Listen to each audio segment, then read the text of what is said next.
Loss பண்ணியிருக்கலாம். இல்லை weight loss பண்ணலன்னா கூட ஒரு சிலருக்கு நேச்சுரலாகவே அந்த இடம் வந்து ரொம்ப ஹாலோ இன்ட்ராஆர்பிட்டல் ரீஜன் அப்படின்னு சொல்லுவாங்க. அந்த அண்டர் ஐ ரீஜன் வந்து ரொம்ப டார்க்காக இருக்குது அப்படின்னு ஃபீல் பண்ணுவாங்க. டார்க்னஸ் மெயினாக எதனாலனா அந்த லைட் ரிஃப்ளெக்ஷன் அந்த இடத்துல ஆகும்போது யூஸ்வலாக அந்த கண்ணுக்கு கீழே இருக்கிற ஏரியாவில் நிறைய பிளட் வெசல்ஸ் இருக்கும். அந்த பிளட் வெசல்ஸ் வந்து ரிஃப்ளெக்ட் ஆகி தான் வந்து நம்மளுக்கு வந்து டார்க் அதிகமாக தெரியும் அப்படின்றது ஒரு கான்செப்ட். இன்னும் ஒரு சிலருக்கு பார்த்தீங்கன்னா அண்டரில் வந்து ஸ்வெல்லிங் மாதிரி இருக்கும்.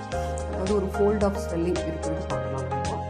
இந்த மாதிரி அந்த இடம் வந்து அன்ஈவனாக இருக்குது இந்த ஸ்வெல்லிங்னால அப்படிங்கிற பட்சத்தில் நம்ம வந்து அந்த இடத்துல ஃபில்லர்ஸ் இன்ஜெக்ட் பண்ணி அந்த இடத்த ஈவனாக பண்ணுறது மூலமாக அந்த இடத்த கொஞ்சம் அழகாக காமிக்க முடியும்.